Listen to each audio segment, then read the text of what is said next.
Asyhadu an la ilaha wa asyhadu anna Muhammadar Rasulullah. Allahumma salli wa sallim wa barik ala sayyidina wa maulana Muhammadin wa ala alihi wa ashabihi ajmain. Rabbi shrah li sadri wa yassir li amri wahlul 'uqdatam min lisani yafqahu qawli, amma ba'd. Faya ayyuhal hadirun, saudara-saudaraku kaum muslimin muslimat jamaah salat zuhur Masjid Asy-Syifa yang dimuliakan oleh Allah. Alhamdulillahirabbil alamin atas izin, atas perkenan, bimbingan dan kekuatan Allah jualah. Pada kesempatan mulia penuh keberkahan ini kita masih diberikan Allah kekuatan iman dan Islam. Allah masih pilihkan langkah kita untuk menghadiri undangan Allah, menegakkan sholat duhur secara berjamaah di rumah Allah Masjid Asy-Syifa ini. Mudah-mudahan sholat duhur yang baru saja kita tunaikan merupakan sholat duhur terbaik yang kita bisa persembahkan untuk Allah. Dan kalaulah ada kekurangan, dan pasti ada kekurangannya, semoga Allah yang maha menyempurnakan akan menutupi dan menyempurnakan sholat duhur yang baru saja kita tunaikan. Amin. Amin ya mujibas sa'ilin. Saudara-saudaraku, alhamdulillah Allah berikan kita umur panjang untuk ketemu tahun baru 2024. Pergantian tahun sesungguhnya sesuatu yang fitrah saja, sesuatu yang sunnatullah saja. Tetapi pergantian tahun menjadi sesuatu yang tidak bermakna kalaulah kemudian pergantian tahun kita hanya berikan catatan pergantian angka saja. Dari 2023 berganti menjadi 2024. Padahal kalau kita baca surat Ali Imran 191, Allah menegaskan betul, Rabbana ma khalaqta hadza batila. Setiap Allah menciptakan segala sesuatu di dunia ini tidak akan pernah ada sia-sia. Pasti ada hikmah. Maka pergantian tahun bukan sekedar pergantian angka, pasti ada pelajaran, ada hikmah yang mestinya kita ambil dengan bergantinya tahun tersebut. Oleh karenanya, mumpung masih minggu pertama 2024, mari kita coba mengambil pelajaran apa yang diajarkan Al-Quran dan telah dikerjakan oleh Kanjeng Nabi ketika bicara tentang pergantian waktu. Pertama, pergantian tahun-tahun ini menjadi banyak pelajaran kalau kita sikapi dengan tasyakkur binikmah. Syukur ini penting Bapak Ibu, maka kalau kita awali tahun ini dengan rasa syukur, maka kemudian dampaknya luar biasa. Syukur bermakna apa? Syukur itu dalam kajian tasawuf sesungguhnya bukan sekedar kita mengucapkan terima kasih atas apapun yang Allah titipkan kepada kita. Tetapi syukur sejatinya lebih dalam dari itu.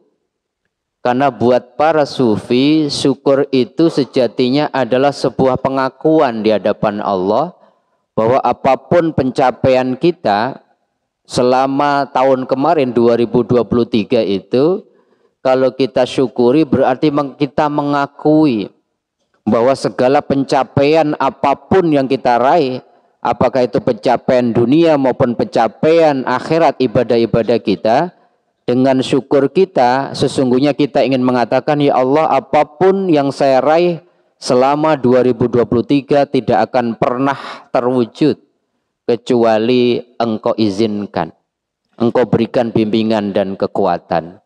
Sehingga orang yang bersyukur mengakui bahwa semuanya la haula wala quwata illa billah, Allah persempit ruang-ruang untuk kita berbangga diri, sombong dengan pencapaian-pencapaian kita, karena kita sadar betul pencapaian itu terjadi karena Allah mengizinkan, karena Allah memberikan kekuatan dan bimbingan. Sehingga yang muncul walaupun kesuksesan mungkin kita dapatkan tahun kemarin, tetapi yang ada adalah tetap kita rendah hati karena sadar betul itu adalah karunia dan izin serta kekuatan dari Allah. Yang kedua, dengan syukur itu berarti komitmen kita untuk menggunakan segala karunia yang Allah titipkan itu untuk apa-apa yang Allah ridha. Karena kalau kita baca rukun syukur dari Ibnul Qayyim Al-Jauziyah itu, syukur itu menjadi benar kalau ada 5 rukun yang mesti kita tunaikan. Pertama, kata Ibnul Qayyim Al-Jauziyah, syukurmu menjadi benar kalau awali dengan engkau apa? Engkau mengakui segala kesuksesanmu, segala karunia yang hari ini engkau genggam adalah berasal dari Allah. Yang kedua, rukun syukur adalah engkau memuji yang memberikan nikmat. Maka ucapan hamdalah biasanya menjadi ucapan lisan syukur kita atas pengakuan bahwa semuanya dari Allah. Yang ketiga yang menarik, Ibnul Qayyim Al-Jauziyah mengatakan syukurmu menjadi benar kalau engkau janji menggunakan segala titipan karunia, rezeki, pencapaian Allah itu untuk ibadah, untuk kebaikan, untuk hal-hal yang Allah ridho. Dan yang keempat, kata Ibnul Qayyim, syukurmu menjadi benar kalau engkau jaga betul, jangan sampai kesehatan yang Allah berikan 2023, pencapaian karir, karunia, engkau tidak gunakan untuk hal-hal yang maksiat, untuk hal-hal yang Allah tidak ridho. Bayangkan kita berterima kasih, tapi terima kasih kita menggunakan segala titipannya untuk sesuatu yang Allah marah, pasti sesuatu yang tidak pas. Dan yang terakhir ini agak berat, Ibnul Qayyim mengatakan syukurmu menjadi benar kalau engkau bisa mencintai yang memberikan karunia melebihi cintamu bahkan kepada dirimu sendiri. Dalam surat Al-Baqarah 165 itu Allah mengatakan orang beriman yang syukurnya benar itu adalah asyaddu hubbalillah. Orang yang cintanya nomor 1 itu Allah. Selainnya itu hanya buah imbas dari cintanya kepada Allah. Mencintai pasangan karena Allah. Mencintai atasan karena Allah. Mencintai saudara karena Allah. Berarti apa? Nomor 1-nya adalah Allah. Tetapi sebaliknya ada orang-orang yang di dalam surat Al-Baqarah 165 itu Allah tegaskan betul. Wa minan nasi mayyattakhidhu min dunillahi andada yuhibbunahum kahubbillah. Ada orang-orang yang mengambil selain Allah, menjadikan selain Allah sebagai sesembahan mereka. Orang yang mereka kagumi, orang yang mereka idolakan, dan mereka mencintai seperti mencintai Allah. Walladzina amanu asyaddu hubbalillah. Itu enggak benar kata Allah. Yang benar itu orang yang nomor 1 cintanya untuk Allah. Dan itu menjadi syarat yang melengkapi syukur kita menjadi benar. 5 rukun itulah yang insya Allah kalau itu kita lakukan, Allah akan berikan reward di dalam surat Ibrahim ayat 7 itu. Wa itta'adzana rabbukum la in syakartum la azidannakum.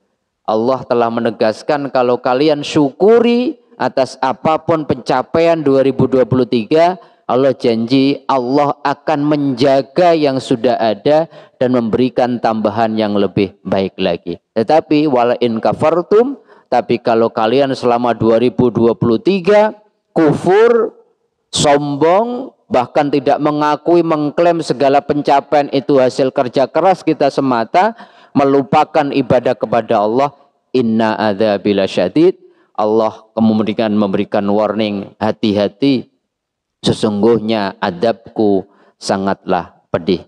Maka rumus syukur di dalam surat Ibrahim ayat 7 ini kemudian dirumuskan lebih detail dari ungkapan Ibnu Athaillah ketika beliau menulis kitab yang luar biasa namanya Al-Hikam. Beliau mengatakan di dalam salah satu hikmah di antara 264 hikmah yang ada dalam kitabnya, beliau mengatakan man lam yashkurin ni'am faqad ta'arrada li zawaliha faman syakaraha faqad qayyadaha bi iqaliha.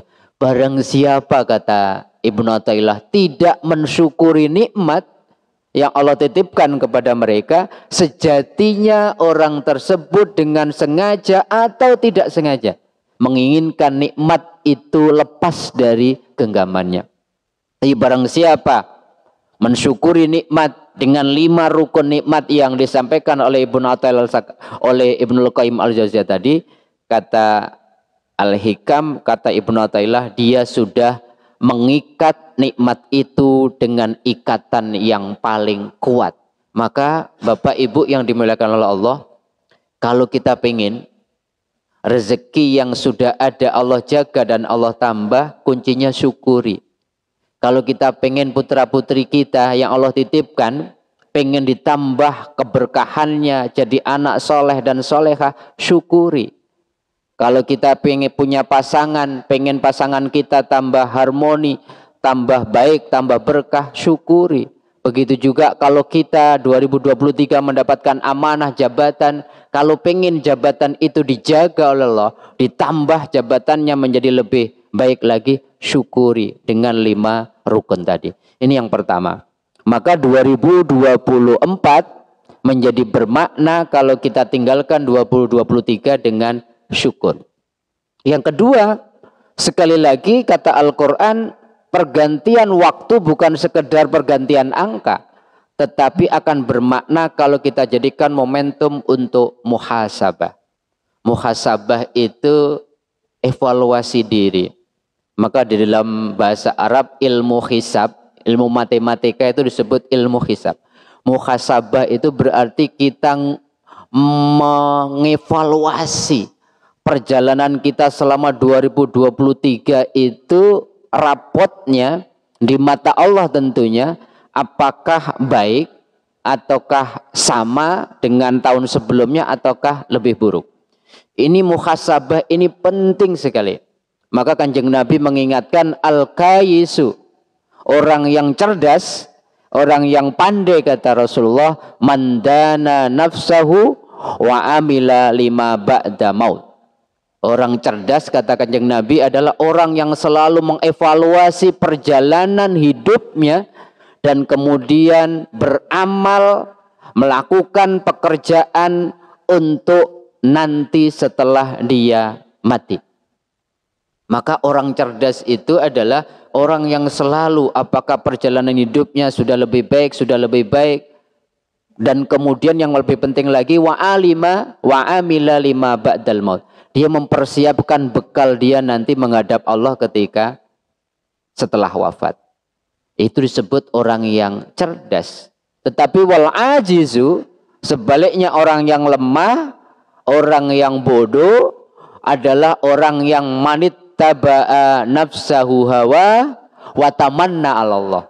Kata Kanjeng Nabi, orang yang tidak cerdas, orang yang bodoh adalah orang yang selalu hidupnya mengikuti keinginan hawa nafsunya, tetapi dia berangan-angan masuk surga, berangan-angan akhir hidupnya husnul khotimah kepada Allah. Mana mungkin? Maka kadang-kadang Bapak Ibu, kadang-kadang kita fokus husnul khotimah. Kita lupa mengawali dengan ibtidaul. Jadi husnul khotimah, akhir hidup yang baik itu harus dimulai dengan husnul ibtida. Bagaimana mungkin akhir hidup kita baik kalau segala sesuatu yang kita lakukan tidak awali dengan kebaikan. Maka saya selalu mengatakan, ayo kita sosialisasikan. Kalau selama ini kita langsung fokus kepada husnul khotimah, husnul khotimah, husnul khotimah, kenapa kita nggak mulai dengan husnul ibtida? Memastikan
hidup kita. Ya. Selain itu, kemudian Umar bin Khattab mengatakan, wa tazayyanu lil ardil akbar, persiapkan dirimu dengan beramal soleh sebanyak mungkin untuk menghadapi nanti di akhirat ardil akbar. Ardil akbar itu terjemahannya adalah pameran besar, pameran agung. Yauma idzin tu'raduna. Pameran apa? Pameran amal kita. Nanti semuanya dipamerkan amal kita. Ada yang membahasakan dalam Al-Quran, kita dapat buku catatan amal kita. La tahfa anfusakum khaliyah. Semuanya nggak bisa ditutupi. Amal kita dibacakan di hadapan seluruh makhluk Allah. Betapa malunya kita kalau seluruh catatan amal kita dibaca di hadapan Rasulullah, di hadapan para nabi, di hadapan guru kita, di hadapan orang tua kita. Maka jangan sampai itu terjadi di akhirat. Lebih baik kita evaluasi hidup kita, perjalanan amal kita, perilaku kita di dunia. Kalau kita baca surat Yasin, surat yang kita hafal semua, gambaran nanti pengadilan Allah di akhirat itu ayat 65 digambarkan al-yauma nahtimu ala afwahihim. Pada hari pengadilan nanti di akhirat, lisan kita ini Pak, Ibu, yang biasanya A kita bilang B, kita bisa bersilat lidah mengungkapkan fakta C jadi Z, itu dikunci sama Allah. Al-yauma nahtimu ala afwahihim wa tukallimuna aydihim. Kemudian tangan kita yang bicara, wa tashhadu arduluhum, kaki kita menjadi saksi bima kanu yaksibun, atas apa yang kita kerjakan selama di dunia. Gak bisa kita tutup-tutupi. Maka daripada kita malu di akhirat, di pengadilan yang gak kita bisa rekayasa, yang gak bisa kita manipulasi faktanya, karena lisan kita dikunci, tangan kita bicara, kaki kita jadi saksi. Ayo kita muhasabah, mumpung masih awal tahun, coba kita evaluasi perjalanan kita selama 2023. Itu rapotnya hijau, rapotnya 10, rapotnya sama, atau rapotnya merah. Bab ini menentukan kita sukses dan tidak di hadapan Allah. Kanjeng Nabi mengatakan begini, mangkana yaumuhu khairan min amsi fahuwa rabih. Barang siapa hari ini, minggu ini, bulan ini, tahun ini lebih baik dari hari ini, minggu ini, bulan ini, tahun kemarin, fahuwa rabih, maka di mata Allah rapotnya sukses, beruntung dia. Tapi wa mangkana yaumuhu mithla amsi, barang siapa hari ini, minggu ini, bulan ini, tahun ini sama dengan tahun kemarin, fahuwa ma'bunun, maka catatan rapotnya ditulis rugi di hadapan Allah. Apalagi yang terakhir, mangkana yaumuhu syarran min amsi, barang siapa hari ini, minggu ini, bulan ini, tahun ini lebih buruk dari tahun kemarin, fahuwa mal'unun, maka dia termasuk orang yang dilaknat oleh Allah. Oleh karenanya Bapak Ibu yang dimuliakan Allah, yuk kita muhasabah. Dengan muhasabah outputnya apa? Hikmahnya apa?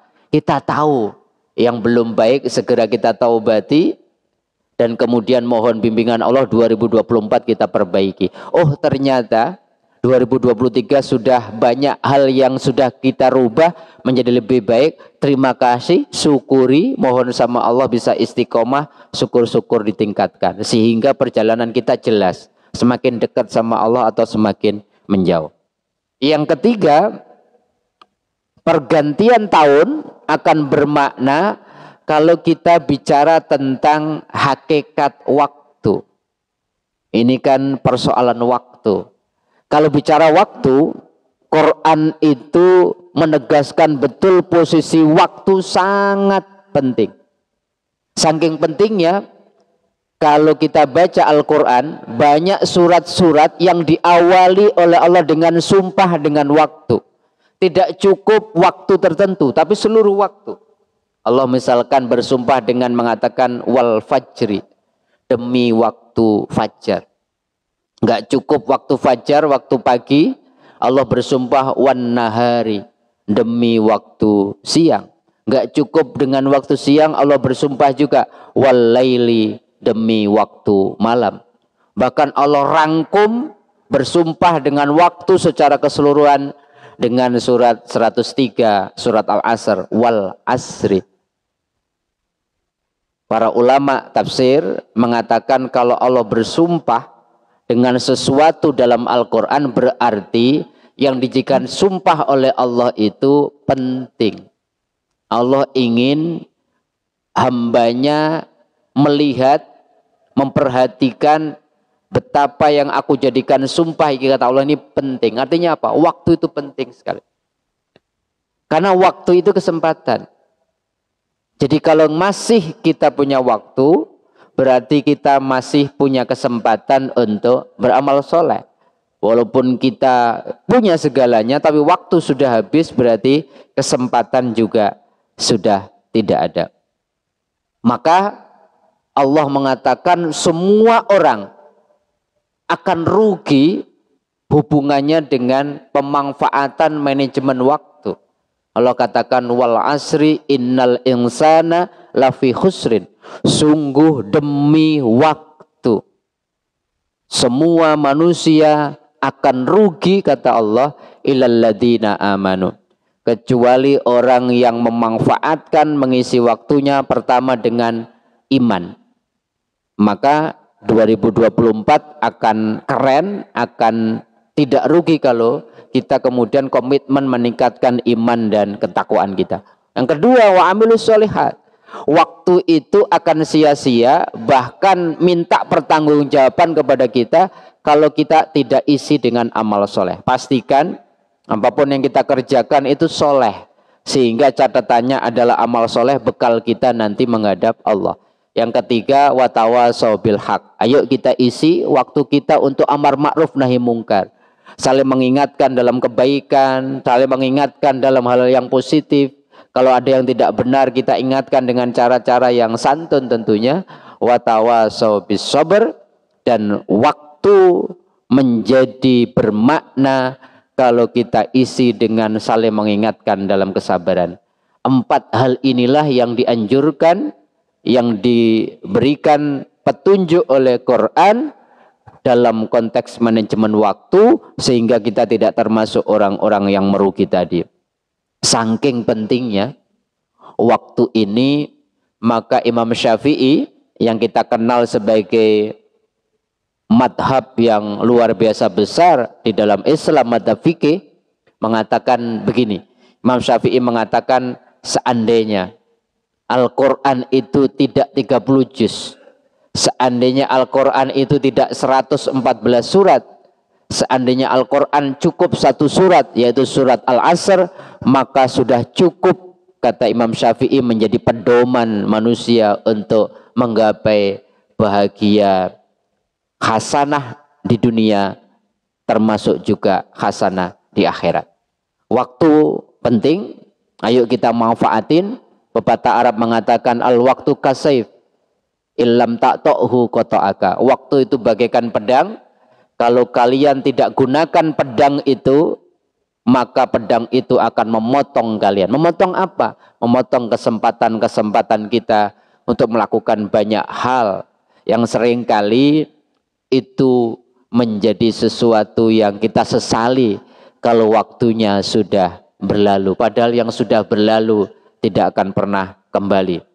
1 Januari 2024 nggak akan pernah kembali sampai kiamat karena sudah terlewat. Ayo kita gunakan waktu yang ada dalam genggaman kita sekarang ini, kita isi dengan 4 hal dalam surat Al-Asr tadi. Terakhir, Bapak Ibu yang dimuliakan oleh Allah, momentum tahun baru pergantian angka 2023 menjadi 2024 ini menjadi bermakna kalau kita punya komitmen satu saja resolusinya. Biasanya ada resolusi tahun baru, banyak banget resolusinya 1 sampai sekian. Tapi kalaulah boleh saya rangkumkan, resolusinya cukup 1. Mohon bimbingan kepada Allah untuk hijrah. Resolusi terbaik itu hijrah. Hijrah artinya apa? Komitmen untuk menjadi hamba Allah yang lebih baik. Hijrah dalam konteks apa? Dalam segala hal. Dalam berkhabru minallah mudah-mudahan lebih baik. Dalam berkhabru minanas mudah-mudahan lebih baik. Salat kita harus hijrah lebih baik. Zikir kita harus lebih baik. Sedekah kita harus hijrah. Hubungan kita sama Allah harus lebih baik. Komitmen kita sama Allah harus lebih. Kecintaan kita sama Allah harus hijrah. Begitu juga dalam konteks hablum minanas, ayo menjadi pribadi yang hubungan kita sama pasangan kita lebih baik. Komunikasi kita sama anak-anak kita lebih asik, lebih penuh cinta. Hubungan sama tetangga lebih baik. Kita juga minta juga hijrah, ya Allah rezekinya mudah-mudahan hijrah juga. Mudah-mudahan karirnya juga hijrah. Mudah-mudahan kesehatannya juga hijrah. Kalau resolusinya satu, komitmennya hijrah, insya Allah bukan hanya sukses. Di dalam hijrah itu ada sukses sekaligus berkah. Sukses itu perubahan diri menjadi lebih baik. Berkah itu maknanya dengan kesuksesan kita, kebaikan kita bertambah di hadapan Allah. Itulah saya kira Bapak Ibu yang dimuliakan oleh Allah, 4 catatan yang kita bisa jadikan panduan untuk menjalani tahun baru 2024 ini menjadi lebih bermakna. Pertama, ayo selalu bersyukur. Yang kedua, selalu mengevaluasi diri. Yang ketiga, komitmen untuk manajemen waktu lebih baik lagi. Dan yang keempat, komitmen untuk menjadi pribadi yang lebih baik. Mudah-mudahan di tahun baru 2024 ini Allah bimbing kita untuk senantiasa menjadi pribadi yang hijrah. Mudah-mudahan kesehatan kita lebih baik. Mudah-mudahan rezeki kita lebih baik. Mudah-mudahan ibadah-ibadah kita kepada Allah lebih baik. Istiqomah kita lebih baik. Dan semoga di tahun ini Allah berikan karunia, keberkahan lebih baik dari Allah. Dan semoga juga di tahun ini sampai akhir tahun, mudah-mudahan Allah jaga kita dari segala bala, bencana, penyakit, kesempitan, kehancuran, iri dan dengki, dan apapun yang menjadi hambatan kita untuk menggapai khasanah di dunia dan khasanah di akhirat. Amin. Amin ya rabbal alamin. Kurang lebihnya mohon dibukakan pintu maaf. Mudah-mudahan ada manfaatnya. Wal afu minkum. Wassalamualaikum warahmatullahi wabarakatuh. Subhanaka Allahumma bihamdika asyhadu an la ilaha illa anta astaghfiruka wa atubu ilaik.